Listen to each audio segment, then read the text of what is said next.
नमस्कार। कहानी गोल्ड में आज सुनिए जयनंदन जी की लिखी कहानी हन की बूढ़ी का कवच। हन की बूढ़ी जब सोती थी तो पूरा गांव सो जाता था। कोसने, धिक्कारने और गरियाने का कार्यक्रम उसके मुखारविंद से अहर्निश चलने लगा था। उसके जेठ का जुल्मी और अत्याचारी बेटा दीनदयाल उसके निशाने पर आ गया था।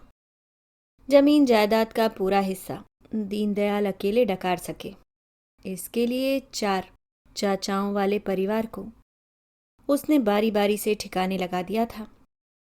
उसकी तीसरे नंबर की चाची कही जाने वाली एक हन की बूढ़ी ही रह गई, जिसे वह बहुत जतन करने के बाद भी मिटा नहीं सका। वह कायम रह गई अपने 2 विशालकाय पहलवान बेटों के साथ। तब दीनदयाल ने बेईमानी का एक नया पहाड़ गढ़ लिया और उसे हिस्सा के नाम पर टाट टिकुल की 2.5 बीघा जमीन और घर के नाम पर जानवरों वाला 4 कोठरी का गोहाल घर दे दिया। वह ग्राम सेवक के पद पर सरकारी नौकर था, लेकिन कर्म से वह ग्राम सेवक कम और ग्राम विध्वंसक ज्यादा था। आला फला की जमीन कैसे नुक्स निकाल कर कब्जाया जाए, इसी फिराक में रहा करता था और बुरी तरह बदनाम था। हनकी और उसके बेटे जतिन दयाल और विपिन दयाल पांडव की तरह महाभारत में कूद पड़े, लेकिन उसके साथ न कोई कृष्ण था न कोई घटोत्कच। दीनदयाल ने लोभ, लाभ, पद के प्रभाव और प्रपंच के सहारे अपने पूरे जातीय टोले को अपने पक्ष में कर लिया था।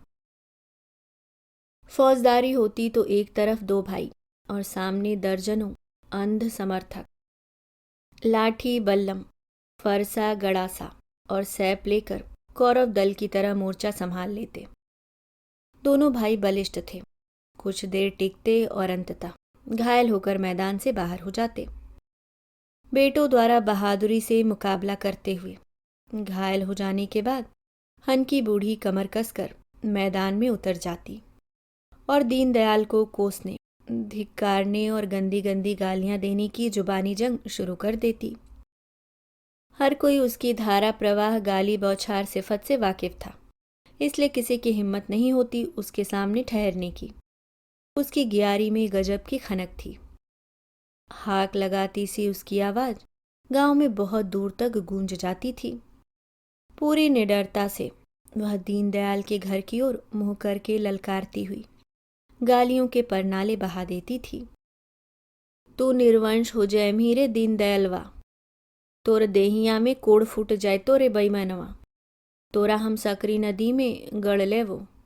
भंगलाहा चोट्टा, बड़न झट्टा मुझौसा, पिलुआहा, मुछ कबरा, घो खौना, बेटी बेचना, हमार हिस्सा बखरवा मार के तू फल मही नाइरो सुअर मुहा। अपने को बब्बर शेर समझने वाला दीनदयाल उसका रिकॉर्ड शुरू होते ही पूछ सटकाकर अपनी मांद में समा जाता। देर रात तक उसका सरापना जारी रहता। जब तक वह जारी रहती, आस पड़ोस जगा रहता। गाली बकते बकते वह सो जाती और सुनते सुनते गांव सो जाता। बहुत सुबह ब्रह्मा मुहूर्त में जाग कर वह फिर शुरू हो जाती। उसकी गाली एक साथ लोरी भी बन गई थी और परत काली भी। उसकी गाली सुनकर ही पूरा गांव जाग जाता था। देखने में लगता था कि एक नंबर की गरिहन गाली देने में माहिर हन की बूढ़ी बहुत बुरी और घटिया औरत है। गांव में कम ही लोग थे जो उसे एक अच्छी औरत मानते थे, लेकिन सच्चाई यह थी कि यह उसका अस्त्र था लड़ने का, प्रतिरोध का। वह हार कर भी हार मानने से इनकार करती थी। गाली देकर अपना भड़ास निकाल लेना उसकी जिजीविषा का एक सबल पहलू था, खुद को बचाए रखने का एक कवच था। उसका असली नाम हनुमंती देवी था, लेकिन उसके हिनहिनाकर गरियाने की वजह से लोग उसे हन की बूढ़ी कहने लगे थे। जमीन बंटवारे में दीनदयाल द्वारा की गई धांधली की वजह से हन की परिवार का गुजारा बहुत मुश्किल में फंस गया। एक तो जमीन कम दी और जो दी भी वो अर्ध उपजाऊ। हनकी ने उपाय निकाला गोबर ठोक कर गोईठा बनाने का और बेटों ने दूसरे की जमीन लेकर बटाईदार बनने का। जो दयाल परिवार गांव के पूर्व जमींदार कादिर बख्श के बाद गांव का दूसरा सबसे मातवर परिवार माना जाता था, उसी के एक पटीदार को बंटवारे के दंश ने गर्दिश में ढकेल दिया था और 2 जून की खर्ची चलाने के लाले पड़ गए थे। जो हनुमंती देवी राजरानी की तरह रहकर चौवा पर चलती थी, उसे भर दिन जानवरों के पीछे घूम घूम कर गोबर चुनना और फिर उसे ठोकना पड़ रहा था। जो हाथ मक्खन मलाई और घी में सने रहते थे, उन्हें अब गोबर गाजना पड़ रहा था। अपने घर के आगे ही वह गोईठौर बनाने लगी थी। गोईठों का एक गोलाकार पिंड बन जाता था, उसके ऊपर वह गोईठा ठोकती जाती थी। पिंड की परिधि बढ़ती चली जाती थी। उन दिनों गैस चूल्हे की पहुंच शहरों तक ही सीमित थी, वह भी गिने चुने घरों में। गांव में गृहिणियों को लकड़ी, गोईठा या फिर कोयला के चूल्हे से खाना बनाना पड़ता था। जलावन के लिए विशेष प्रबंध और तैयारी की जरूरत होती थी। खाते पीते लोगों का एक कमरा जलावन कमरा हुआ करता था। इसमें वे लकड़ी, कोयला या गोईठा आदि सजोकर रखते थे। गरीब गुरबा लोगों की औरतों को जलावन के इंतजाम करने में काफी समय देना पड़ता था। वे हर रोज अपने मवेशियों के गोबर का गोईठा पाथ देती थीं। खेतों से केतारी के पतौड़े लाकर रखती थीं। बरसात में उन्हें कोयला या फिर जलावन भित्तर में सजोए गोईठा का सहारा लेना पड़ता था। हनकी चुकी घर के जानवर के अलावा गांव भर के जानवरों के सामूहिक बथान या फिर उनके चरने की जगह चारागाह से घूम घूम कर गोबर इकट्ठा करती थी। इसलिए उसका एक उपनाम गोबर चुन्नी भी पड़ गया था। उसके हर रोज की दिनचर्या हो गई गोईठा ठोकने और बेचने की। गोईठा वह ठोकती जाती और अपने साथ हुई बेईमानी को याद कर करके दीनदयाल के नाम छिया छिया गालियों का रेला बहाती रहती।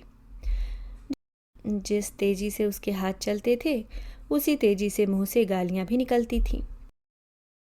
उसके गोईठों की स्थायी खरीदारी गांव के कलालों की औरतें थीं। इन सारी कलालिनों के शौहर बंगाल और उड़ीसा के शहरों में रहकर नकदी कमाई करते थे। कलाली में दारू बेचने से लेकर कपड़ा, फल, मुर्गा, अंडा, कुल्फी, पाव रोटी आदि बेचने के रोजगार से जुड़कर कलाली ने या तो खुदा कर खचिए में गोईठा भरकर ले जाती थी या फिर हनकी बूढ़ी गंडा के हिसाब से गिनकर उनके घर पहुंचा देती थी। हनकी के स्वभाव से कलाली ने परिचित थी, इसलिए मजाल नहीं कि कोई उसके मुंह लग जाए। दिनमा की जाति के बाद वह इतनी कटखनी हो गई थी कि किसी से भी उसे भिड़ जाने में गुरेज नहीं रह गया था। उसके बलिष्ठ बेटे गांव के कम जोत वाले छोटे किसानों की तरह दूसरों के खेत बटाई पर लेने की जुगत में लग गए। जिन्हें मालिक की तरह रहने की आदत थी, उन्हें अब बनिहार की तरह रहने की आदत डालनी थी। गांव में ऐसा एक ही आदमी था, पूर्व जमींदार कादिर बख्श, जो अपने सैकड़ों बीघे खेत बटाई पर लगा दिया करता था। उनके खेत बटाई पर लेने की आपाधापी मची रहती थी। उनका बड़ा ही रहमदिल उसूल था। वे अपने बटाईदारों को खाद मसाला के साथ ही जुताई के लिए अपना ट्रैक्टर भी उपलब्ध करवा देते थे। जमीन जोत निगरानी करने और बाट बखरा लगाने के लिए उन्होंने 4-4 बराहिल बहाल कर रखे थे। बराहिल जिस किसान की सिफारिश कर देते, कादिर उसे बटाई के लिए खेत दे देते थे। कादिर उसे बटाई के लिए खेत दे देते। बराहिल से सिफारिश के एवज में उसे चढ़ावा चढ़ाना पड़ता। इस चढ़ावे के एवज में उसे फसल के बांटने में कुछ हेराफेरी करने की छूट मिल जाती। हनकी के कड़ियल रुख और उसके पहलवान बेटों का डील डॉल देखकर कोई बराहिल उसकी सिफारिश के लिए इच्छुक नहीं था। रवैया देखकर हनकी बूढ़ी ने तय किया कि वह खुद ही जाकर कादिर साहब से मिलेगी। कादिर साहब अपने स्टेट के साइबान पर बिछे लंबे चौड़े गद्देदार दीवान के गांव तकिए से टिके होते। और सामने कुछ गरीब गुरबा तथा अराहिल बराहिल किस्म के लोग अपनी अपनी फरियाद लेकर खड़े होते। गांव में घटित किसी भी तरह के झगड़ा टंटा के समाधान का वे एक अघोषित हाकिम थे। अपने खिलाफ होने वाले फैसले को भी मानने से कोई इनकार नहीं करता था। कहीं न कहीं गांव का हर कोई उनके एहसान के बोझ से लदा था और सबको इस बात का इल्म था कि भविष्य में कभी भी इनके इमदाद की ज़रूरत पड़ सकती है। वे दरअसल थे भी ऐसे कि किसी के प्रति भी मन में कोई खोट या मैल नहीं रखते थे। यही कारण है कि गांव जवार में वे एक मातवर आला इंसान की नज़र से देखे जाते थे। हनकी बूढ़ी जब अकस्मात वहां पहुंची तो सबकी आंखें फटी रह गईं और कान खड़े हो गए। परिवार जब संयुक्त था तो हनकी बूढ़ी के कहीं भी आने जाने में एक रौब और नफासत का इजहार टपकता रहता। वह खुद भी जन मजूरों का दुखड़ा सुनती और उनके साथ न्याय करती। आज उसे खुद एक फरियादी बनकर आना पड़ा था। अब उसका खिला हुआ चेहरा एक सताए हुए आम आदमी का चेहरा हो गया था। उसे गोबर चुनते हुए या फिर गाली गलौज के अजस्न झरने को बहाते हुए प्रायः हर आदमी देख और सुन रहा था। कादिर साहब तक भी आवाज आती रहती थी। उन्हें जब दीनदयाल के कारनामे और नाइंसाफी की जानकारी हुई तो हनकी का गाली की शक्ल में चीखना चिल्लाना और गुहार लगाना बेजा प्रतीत नहीं हुआ। इस मामले में वे हनकी के लिए कुछ भी करने से लाचार थे। चूंकि दीनदयाल खुद को उनकी बराबरी का समझने लगा था, उनकी जमींदारी चले जाने का मखौल उड़ाया करता था और किसी के मामले में हस्तक्षेप को जमींदारी का हैंगओवर कहा करता था। हनकी पर नजर पड़ते ही कादिर साहब की आंखें चमक उठी और वे बोल पड़े, अरे आप कहिए, कैसे आना हुआ? अरे इनके बैठने के लिए कुर्सी लाओ। नहीं नहीं कादिर साहब, रहे दे हो, अब हम कुर्सी पर बैठे लायक नहीं रही हो। हमरा तोहार 5 बीघा खेत बटाई पर चाही, तोहर कोई भी बराहिल हमरा साथ देवेले तैयार नहीं हो। सुनकर कादिर मियाँ कुछ देर फक्क रह गए। अपनी सगी चाची और चचेरे भाइयों की ये हालत बना दी दीनदयाल ने।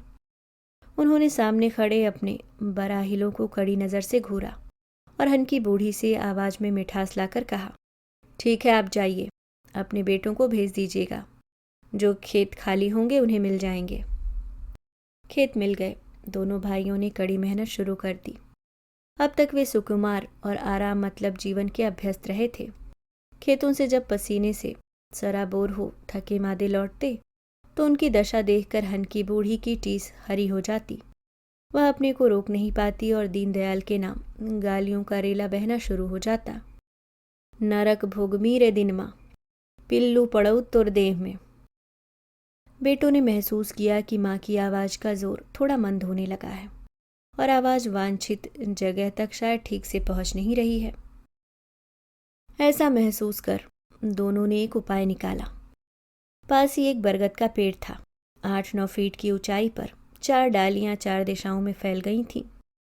डालियों के मिलन स्थल पर काठ का एक चौड़ा पटरा डालकर उसने एक मचान की शक्ल दे दिया और उस पर चढ़ने के लिए नीचे से एक सीढ़ी लगा दी। हनकी बूढ़ी को जब जब जुल्म की यादें कचोटने लगती तो आराम से उस मचान पर चढ़कर दीनदयाल को फकड़ाने की क्रिया संपन्न कर देती। कभी कभी इस काम के लिए रात हो जाने पर भी वह अपने को रोक नहीं पाती।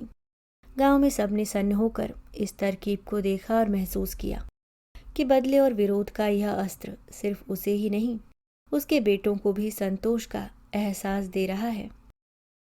कादिर बख्श को जब जानकारी मिली कि हनकी बूढ़ी अब गाछ पर चढ़कर दीनदयाल को जहन्नुम भेजने का अभियान चला रही है, तो भीतर से वे खुश हुए और एक बराहिल से ऑफर भिजवा दिया कि अगर उसे और ऊंचाई चाहिए तो गांव के बीचों बीच स्थित उनकी हवेली के 3 मंजिले कोठे का इस्तेमाल कर ले। हनकी बूढ़ी ने उनका शुक्रिया अदा करते हुए कहलवा भेजा कि वह बूढ़ी ज़रूर हो गई हैं, लेकिन उसकी आवाज़ में अभी भी इतना दम है कि 8-10 फीट की ऊंचाई से दिन माँ के कान और दिमाग में जहर उड़ेल सकें। ज़्यादा ऊंचाई की ज़रूरत होगी तो वह ज़रूर उनसे इजाज़त लेकर उनके कोठे का इस्तेमाल कर लेंगी। गोबर के गोईठौर और बटाई की खेती से रोजी रोटी का जुगाड़ ठीक ठाक चलने लगा, तो हनकी ने सोचा कि अब दोनों बहुओं का ब्याह करके मदद के लिए बहुएं लाई जाएं। उसके ऐलान करते ही आसपास के गांव से बरतुहार आने लगे। उसने शर्त तय किया कि लड़की चाहे पढ़ी लिखी ना हो, लेकिन उसे खूब बोलना और निडर बनकर गाली वाली देना आना चाहिए। लड़की वालों से सीधे सीधे वह यह शर्त रख देती और पूछ लेती कि अगर इस तरह की आपकी बेटी है तो बात आगे बढ़ाई जाए। यह शर्त सुनते ही लोग खिसक लेते, यह मानकर कि बुढ़िया के दिमाग का पेच ढीला हो गया है। भला ऐसे लक्षण की कोई लड़की चाहता है? कहा यह जाता है कि लड़की सुशील हो, सुंदर हो, कम बोले और मीठा बोले। यह उल्टा ही कर रही है। काफी दिनों बाद दो अक्खड़ बरतुहार, एक बिन माँ बाप की लड़की के फूफा और दूसरा मौसा, ऐसे मिले जिन्होंने उनकी शर्त के अनुकूल अपनी बेटी को बताया। एक ने कहा, मोहल्ले में शायद ही कोई ऐसा घर बचा हो जिससे उसकी बेटी का झगड़ा न हुआ हो। गाली देने में वह पारंगत है और कभी कभी वह अपने घर के लोगों को भी नहीं बख्शती। हनकी बूढ़ी खुश हो गई कि बस बस हमको ऐसी ही पतोहू की तलाश है। चलिए हम उसे देख दाख के बतिया लें और जरा था लें कि उसे वाकई कितनी गालियां आती हैं। दूसरे बरतुहार ने कहा, मेरी बेटी गांव भर में झगड़ालू और लड़ाकिन लड़की के नाम से प्रसिद्ध है। कई लोग तो उस पर डायन होने का आरोप लगाते हैं और मारपीट करने पर उतारू हो जाते हैं, लेकिन मेरी बेटी किसी को भी सामने टिकने नहीं देती। उसकी इसी फितरत के कारण अब तक उसे किसी ने पसंद नहीं किया। हनकी ने कहा, वाह, ये तो और भी सोने पे सुहागा हो गई। अव्वल तो डायन वायन हम नहीं मानो, लेकिन अगर लोग मानो हैं तो हमरा कौन ऐतराज नहीं। ये ही बहाने लोग डर के और दुबक के रहेंगे। गांव के कुछ लोग तो हमरो भी डायन कहूँ हैं। चलो ठीक है, तो हर बेटी के भी हम चल के देख ली हूँ। इन्हीं दोनों लड़कियों से हनकी ने अपने बेटों को ब्याह दिया। उनके आते ही बता दिया, हमार एक को गो दुश्मन है गांव में। वो हमार अपने ही जेठ का बेटा दीनदयालवा है। ओकर नाम दीनदयाल नहीं, अगिया बेताल होवे के चाहे। वो दोगला हमार जिंदगी के नरक बना देले है।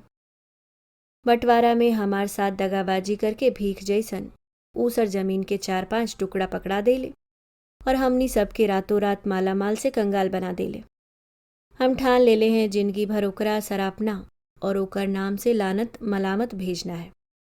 कभी न कभी तो हमार आह ओकरा जरूर लगते, ये हमार विश्वास है। अभी तलक हमरा अकेले ही काम करे पड़ रहल। अब तो दोनों के आ जाइए के बाद दोनों मिलके ही काम करवे। ओकरा बता देना है कि गरियावे और सरापे में भी ताकत हुई हवे। बड़की और छुटकी दोनों बहुओं ने खुशी खुशी हुंकारी भर। अपने चेहरे के भाव से दोनों ने स्पष्ट कर दिया कि गाली गलौज करना उसका मनपसंद काम है, जिसे वह इस तरह करेगी कि सास को कोई शिकायत नहीं होगी। अगले दिन मचान पर बड़की बहू को चढ़ाया गया। गांव वालों से उसका परिचय या मुंह दिखाई उसके एक सड़ी हुई गाली देने से आरंभ हुआ। उसका पहला वाक्य था, रे दीनदयालवा, तोर हगे के रस्तवा में पिल्लू पड़ जाई तो हमनी के बखरा में डंडी मार के तू भोग नहीं सकमी। हैजा हो जाई तो तोर समूचे बाल बच्चा के और कूल्हे बेईमानी वाला धन चल जाई तो डांग डर के पेट में। नई आवाज़ सुनकर दीनदयाल तक घर से निकल आया और टकटकी लगाकर मचान की तरफ देखने लगा, जैसे अपने लिए गलीज गाली नहीं आशीर्वचन सुनने निकल पड़ा हो। लड़की का चेहरा तो सुंदर था, लेकिन उससे जो बोल निकल रहे थे उसे बेचैन बना गए। नई नई आई एक कम उम्र लड़की से इस तरह के बेसउर बोल सुनकर जैसे वह धधक सा पड़ा, लेकिन मन महसूस कर रह जाने के सिवाय भला वह कर ही क्या सकता था। गांव के नीचे 6.25 फीट लंबे हट्टे कट्टे दोनों पहलवान बेटे अंगारे बरसाते नेत्र लिए खड़े। 5-6 को तो दोनों अकेले ही देख लेने की कुबत रखते थे। 5 फुटिया तो दियल दीनदयाल ताकत के मामले में उनके पासंग बराबर भी नहीं ठहर सकता था। ऊपर से नाजायज करने का जो एक बोध होता है, वह भी उसे कमजोर बना देता था। हनकी बूढ़ी जब उसे गंदी गाली से गरियाती थी तब उसे ज़्यादा बुरा इसलिए नहीं लगता कि वह उम्र में काफ़ी बड़ी थी और चाची लगती थी, लेकिन यह लड़की तो उसकी कोई नहीं लगती जो सीधे आकर उसे घिनाने लग गई है। बड़की बहू के शानदार आगाज से हनकी और उसके बेटे बहुत खुश हुए। वाह, चुनाव बिल्कुल फिट है, यह लड़की माई की पक्का उत्तराधिकारी साबित होगी। अगले दिन छोटकी बहू को मचान पर दाखिल कराया गया। पास पड़ोस वालों की नज़र टिक गई मचान की तरफ।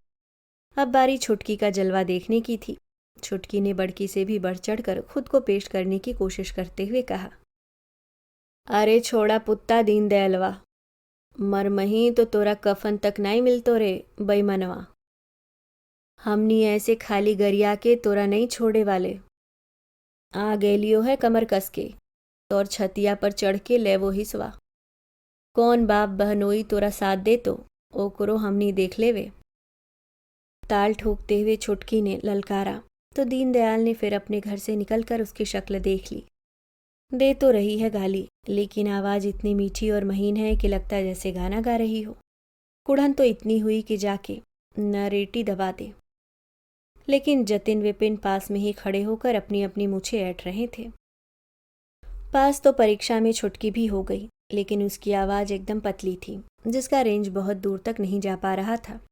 विपिन ने कहा, मैया एक रवजिया तो खूब दमस के नहीं निकल पाओ, बड़ी पातर गियारी है एकर। इसकी आवाज़ तो दमदार होके नहीं निकल रही है। जतिन ने कहा, मैया एक उपाय तो है हमनी के पास। कादिर साहब अपना कोठवा देवेले तैयार होन, तो काहे न छुटकी के कोठवा पर चढ़ा देव जाए। वहाँ से तो ओकर अवजिया समूचे बस्ती में गूंज जाइए। कोठा पर चढ़ा दे ही चाहे चांद पर, एकर आवाज़ में कड़वाहट और धिक्कार नहीं हो। ये मामले में बड़की एकदम फिट हुई। कोठा पर चढ़ा दे ही चाहे चांद पर, एकर आवाज़ में कड़वाहट और धिक्कार नहीं है।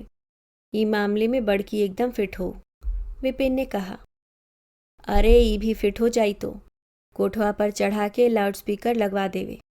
मझिदिया से पुरान होई के एक ठो लाउड स्पीकर कादिर साहब के स्टेटवा में रखल है। हाँ, ये आइडिया ठीक हो। अगले दिन कादिर बख्श के 3 तल्ला कोठा पर चढ़कर माइक के सामने खड़ा होकर छुटकी ने दीनदयाल के नाम गालियों की बौछार कर दी। सुन ले रे सियार के जलमल, तोरा इतना सराप बऊं कि तोर जिंदगी नरक बन जाइयो। लाउड स्पीकर के 4 चोंगे 4 दिशाओं में बांध दिए गए। इस अदा पर गांव वाले सन्न रह गए। दीनदयाल का तो जैसे खून खौल उठा। यह तो हद हो गई। उसे लगा कि ई ससुर कदेरवा का ही यह सब किया धरा है। वही बुढ़िया का मन बढ़ा रहा है। खेती करने के लिए ज़मीन तो दिया ही, अब उसे गरियाने के लिए अपना कोठा भी दे दिया और साथ में लाउड स्पीकर भी। शायद चाहता है कि गांव के अन्य लोगों की तरह वह भी उसकी मस्काबाजी और जी हुजूरी करे। पंच बनने का बहुत शौक है उसे। उसके बंटवारे के मामले में भी पंचायती करने के लिए तड़पड़ा रहा है, लेकिन यह मौका उसे कभी नहीं मिलने वाला। जाति के सारे लोग उसके साथ हैं, कुछ बिगाड़ नहीं सकता कादिर बख्श। हवा में तीर छोड़ने की तरह जितनी गालियां दिलवानी है दिलवाता रहे। गाली कोई सट नहीं जाती है उसके बदन में। गाली तो हारे हुए असहाय आदमी का ही हानि रहित अस्त्र होता है। इससे सिर्फ गाली देने वाले की ऊर्जा बर्बाद होती है। जिसे गाली दी जाती है उसका गाली से बाल बाका तक नहीं होता। दीनदयाल ने समझाया खुद को। लेकिन यह अजीब है कि दुनिया में गाली के कारण ही कितनी सारी फौजदारियां हो जाती हैं और कितने लोग मरकट जाते हैं।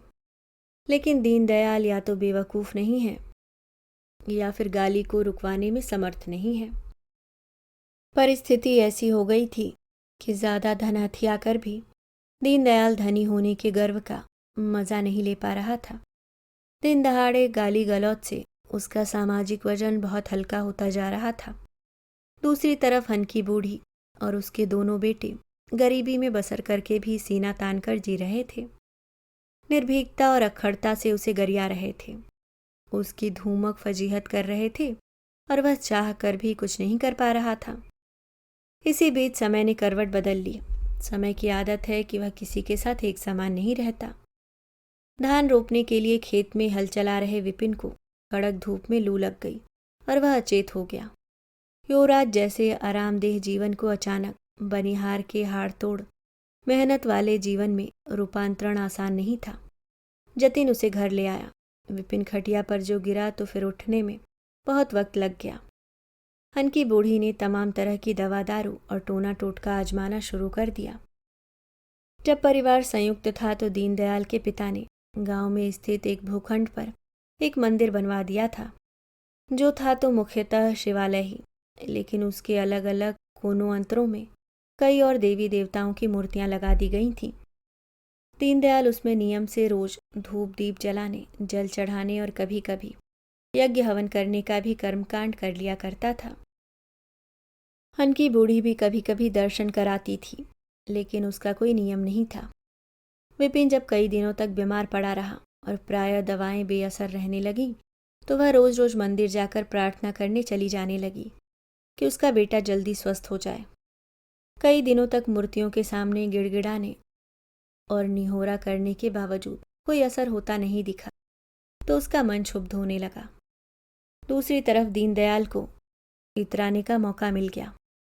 उसे कई लोगों ने बताया कि दिन में बहुत खुश हो रहा है और कह रहा है कि देखा, दूसरे को गरियाने सरापने का असर अपने ऊपर ही पड़ गया ना। जो दूसरे के लिए गड्ढा खोदता है वह खुद ही उसमें गिर जाता है। मंदिर जाने से कुछ नहीं होगा। अब साबित हो गया कि भगवान किसके साथ है। जैसी करनी वैसी भरनी। अभी भी चेत जाए, नहीं तो इससे भी बड़ा अहित होने लगेगा। हनकी बूढ़ी ने मन ही मन विचार किया, ये अच्छा तो ये बात है, भगवान उस जालिम की सुन रहा है जो अत्याचारी और गुनहगार है। ऐसे भगवान को फिर रहने देने का मतलब क्या है। उसने एक बड़ा सा गैता उठाया और मंदिर जाकर देवताओं की सारी मूर्तियां और शिवलिंग ध्वस्त कर उन्हें मिट्टी में मिला दिया। इसके बाद वह कोठे पर चढ़ गई और माइक से ऐलान करने लगी, जोरे नस पीटा, जे करके हऊ कर ले। देखो हियो कौन भगवान तोरा मदद करो हऊ, और कैसे तोरा ठोरा पर छिठिया हताओ। पूरे गांव में सनसनी समा गई कि अरे हनकी बुढ़िया ने यह क्या कर दिया। दिनमा को हवा खराब करने का मौका मिल गया। अरे ये सब कादिर बख्श करवा रहा है। जब से उसके बाबूजी ने मंदिर बनवाया तभी से उसका विरोध था। वो यही चाहता रहा कि गांव में सिर्फ मस्जिद हो, मंदिर नहीं। बुढ़िया का मन चढ़ाते चढ़ाते कोठा पर चढ़ा दी सी, और आज पर्दे के पीछे से उसने वो काम करवा दिया जो सालों से उसके मन में बैठा हुआ था। यह सीधे सीधे हिंदुओं की आस्था पर हमला है। दीनदयाल ने कादिर साहब के खिलाफ लोगों को भड़काने की बहुत कोशिश की, लेकिन सफल नहीं हो सका, इसलिए कि गांव के ज़्यादातर लोग बटाईदार के रूप में उनके एहसानमंद थे। मौके बेमौके उनके सामने मुंह खोलने पर वे फराख दिली से अपना हाथ खोल देते थे। कुछ बुजुर्गों ने उसे सलाह दी कि बदले की भावना से कुछ भी करने की ज़रूरत नहीं है। देवताओं की मूर्तियां उसने तोड़ी हैं। अगर उनमें यश होगा तो दैवीय प्रकोप का वह खुद ही शिकार हो जाएगी। हो सकता है उसका बीमार बेटा खाट से उठने की जगह दुनिया से ही उठ जाए। हनकी बुढ़िया और उसके परिवार पर आने वाले दैवीय प्रकोप की सब प्रतीक्षा करने लगे।